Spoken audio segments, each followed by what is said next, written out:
Madame Munongo, tu es ma sœur et je te parlerai aussi de ta tribu, puisque je sais que tu n'es pas congolaise. Ta racine n'est pas dans le Congo. Les Yékés ne sont pas originaires du Katanga.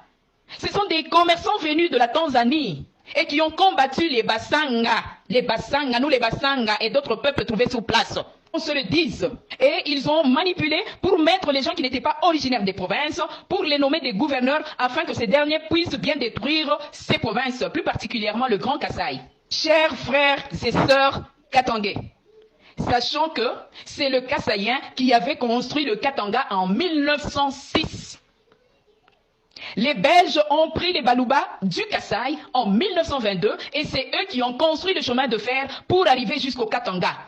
Sachez-le à partir d'aujourd'hui. Les premières maisons construites au Katanga, ce sont les Kasaïens qui ont construit ces maisons. Qu'on ne se cache pas les voiles. Les Kasaïens étaient envoyés par force en mutation et à la fin des carrières, ils ne sont même pas rémunérés pour rentrer chez eux. Ils se retrouvent presque partout, mais ils se développent partout où ils se retrouvent. Le Kasaïen n'a pas eu le temps de construire chez lui puisque c'était la volonté politique. On n'a jamais voulu que le Kasaïen puisse aller de l'avant. Mais regardez comment on a pris les Kasaïens pour qu'ils puissent aller construire les maisons au Katanga. On a pris les mêmes Kasaïens pour qu'ils puissent construire le chemin de fer, continuer jusqu'au Katanga. Et quand ils arrivent au Katanga, on les force encore pour construire les maisons au Katanga. Vous voyez comment on a joué avec le Kasaïen.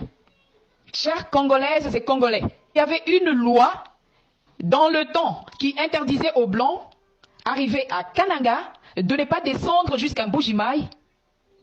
Et la loi stipulait que la circulation dans les zones minières est interdite aux étrangers. Et au Kasaï oriental, plus précisément à Mbujimaï, il y avait quelques maisons construites pour la Miba, à la Bodine. Pour ceux-là qui sont déjà arrivés à Mbujimaï, c'est à la Bodine. Et l'architecte, un architecte belge, c'était Cernès.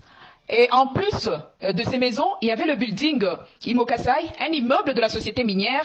Et tout cela était construit avant l'indépendance. Là, nous sommes maintenant au Kasaï occidental, selon le plan d'urbanisation de Luluabourg. Donc, le projet qu'on était en train de faire, c'était juste pour faire urbaniser la ville de Luluabourg, afin que, par le temps, que ça devienne la capitale de la République démocratique du Congo. Mais à la prise du pouvoir de Mobutu, il ne voulait jamais entendre que quelqu'un a voyagé jusqu'au Kasaï. Il a mis la police minière et les inspecteurs de mines, qui étaient originaires de l'Équateur, afin qu'ils puissent arrêter toute personne qui voulait descendre au Kasaï pour y faire quoi que ce soit. Et en ce moment, Mobutu avait une drague au Kasaï oriental et plus précisément à la Miba, dans l'exploitation du diamant pour récupérer les gros diamants. Et cette drague avait ce qu'on appelle les tamis. Et quand on était en train de tamiser, il y avait le diamant qui était en train de tomber, mais les gros diamants étaient réservés dans une petite boîte. Et c'est dans cette petite boîte où le président Feu Mobutu avait fait tout son effort pour venir récupérer les gros diamants. C'est-à-dire que dans le Kasaï, il y avait des richesses, il voulait s'approprier ces richesses. C'est dans ce sens-là qu'il ne voulait pas que les étrangers puissent aller au Kasaï, puisqu'ils allaient découvrir qu'il y avait des richesses. Et son idée à lui n'était pas de construire le Kasaï, le grand Kasaï, et surtout le Kasaï oriental. Madame Munongo, peut-être c'est une information pour toi. Et tous les internautes, tous ceux-là qui sont en train de dire aux Kasaïens, construisez chez vous. Je suis de la province du Katanga. Et je voudrais juste vous dire des vérités que peut-être vous ignorez ou que peut-être vous êtes en train de faire semblant. Mais vous les connaissez. Le Kasaï oriental avait des grands commerçants. Je vais vous donner l'exemple de Fonchi, qui avait payé un avion. Et Mobutu lui exigea la femme que Fonchi devait prendre pour que ce dernier n'aille pas prospérer à Mbujimaï chez lui. C'est Mobutu qui avait exigé à Fonchi de prendre telle femme. Ensuite, il y avait d'autres Baluba qui avaient payé aussi d'autres avions. Le cas de Mukandila Monjimula, le cas de Tchebwe et le cas de Dikengu. Bref, je vous dirais qu'il y avait Fonchi et Dikengu au Kasaï oriental qui avaient déjà des avions. Il y avait Mukandila et Tchebwe au Kasaï occidental qui avaient aussi des avions. Mais en ce temps-là, nous au Katanga, qui était du Katanga qui avait ces avions? Point d'interrogation. Ils ont fait la fierté du Grand Kasaï, ces personnages que je viens de citer. Ensuite, pour vous dire pourquoi le Kasaïen souffre, à un certain moment, un autre monsieur, toujours Moulouba, un trafiquant de son état, dont le nom m'échappe, a commencé à construire pour la première fois une maison en étage à Kananga. Et Mobutu, ayant appris cette nouvelle, a envoyé des militaires qui l'ont arrêté Manu Militari et l'ont conduit à Kinshasa. Et en ce moment, tout Kasaïen qui voulait construire était arrêté. Et je vais vous donner un exemple. Pour ceux-là qui sont dans la capitale, allez à Yolo Sud. Tous les hôtels KBA Ambassade sur l'avenue Capella, si j'ai bonne mémoire, ont été défendus d'être construits dans le Grand Kasaï. Pourquoi? Puisque les responsables de ces hôtels, c'était des Kasaïens qui voulaient construire au Kasaï, mais avec Mobutu, il a refusé que les Kasaïens puissent construire au Kasaï. Et pour bien les empêcher, pour qu'ils ne puissent pas construire au Kasaï s'ils s'entêtaient, on a fait un effort considérable pour mettre le sac de ciment en Mbujimayi, le fixer sciemment à 50 ou 60 $. Alors que dans les autres provinces, comme Lubumbashi par exemple, c'était entre 8 à 12 $, à Kinshasa entre 9 à 12 $, et à Kananga à 40 $. Le même sac de ciment. À Lubumbashi, ça varie entre 8 et 12 $. À Kinshasa, ça varie entre 9 et 12 $. À Kananga, c'est à 40 $. Et à Mbujimayi, c'est entre 50 et 60 $. Tout ça pour empêcher les Kasaïens de construire chez eux. C'est pourquoi nous exhortons les Kasaïens de vous souder, de vous unir et de vous faire un pour aider le pouvoir en place, parce que 3/4 des Congolais avaient juré par leur sang que jamais le Kasaïen dirigera ce pays.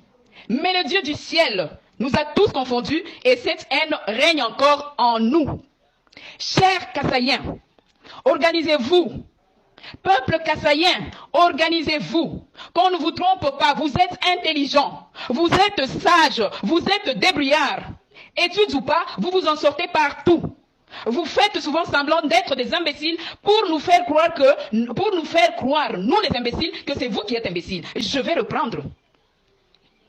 Vous faites souvent semblant d'être imbéciles pour nous faire croire, nous les imbéciles, que c'est vous qui êtes imbéciles. Vous percez là où il y a des murs et vous les traversez, chers Kassaïens. On vous trouve partout dans le monde. Soyez fiers de vous, que personne ne vous trompe. Vous êtes des meilleurs. Ce ne sont que les ingrats qui ne peuvent le reconnaître. Vous ne chassez jamais les gens chez vous, mais on ne vous supporte pas partout parce que vous êtes des têtes bien faites, des têtes en ordinateur. Levez donc vos fronts, s'il vous plaît. Aidez Félix-Antoine Tshisekedi Tshilombo. Que nous le voulions ou pas, il est en train de tracer l'histoire d'un Kassaïen à la tête de la République démocratique du Congo. Vous êtes un peuple dont on n'a pas le droit de douter la paternité. Les véritables de père et de mère, c'est vous qui êtes au centre du pays. Vive le Moulouba, vive le Grand Kasaï, et que nous parlons du Moulouba. Et quand nous parlons du Moulouba, c'est tout celui qui est originaire du Grand Kasaï. Toutes les 5 provinces y compris. Alors revenons à nos moutons. La division des Balouba du Kasaï et du Katanga, c'était juste l'œuvre manipulatrice des Belges. Nous connaissons tout ça. Et c'était pour détruire ou diviser l'empire Louba. La division des Balouba du Kasaï oriental et ceux du Kasaï occidental, faisant d'eux des Loulois, c'est toujours l'œuvre des Belges.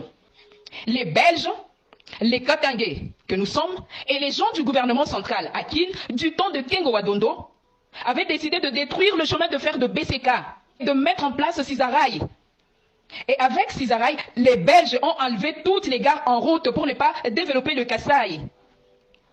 D'Ilebo à Kananga, de Kananga à Tchimbulu, de Tchimbulu à Mweneditu, on a voulu détruire toutes les gares pour que les gens ne puissent pas se retrouver, pour que le Kasaï ne puisse pas aller de l'avant. Et pour terminer, je vais vous parler d'un homme, le sphinx de Limete. Étienne Tshisekedi wa Mulumba. Ce monsieur-là, c'était un monsieur très calme, mais très colérique. Il était du MLC, c'était ça son parti politique, le MLC de Lumumba. Mais lorsque Kalonji fit son parti politique, Étienne Tshisekedi wa Mulumba, il adhéra aussi dans ce parti politique. Pourquoi tout ça? Pourquoi il s'était engagé dans les partis politiques? Tout simplement puisqu'il avait ce désir d'aller de l'avant, ce désir de progresser, ce désir de faire des grandes choses. Il avait dit à Mobutu qu'il a beaucoup travaillé, il a plutôt participé pour le manifeste de l'Ancélé, pour la constitution de la République démocratique du Congo. Il a dit qu'il a occupé plusieurs postes, et à la fin il dira à Mobutu, il me reste un seul poste à occuper, et c'est la présidence de la République. Et c'est une chose qui a beaucoup étonné Mobutu. Qui peut oser parmi nous les Katangais? Nous sommes des Katangais. Mais nous devons nous dire des vérités. Le Kassaïen, c'est un modèle. C'est un modèle à suivre. C'est un homme courageux.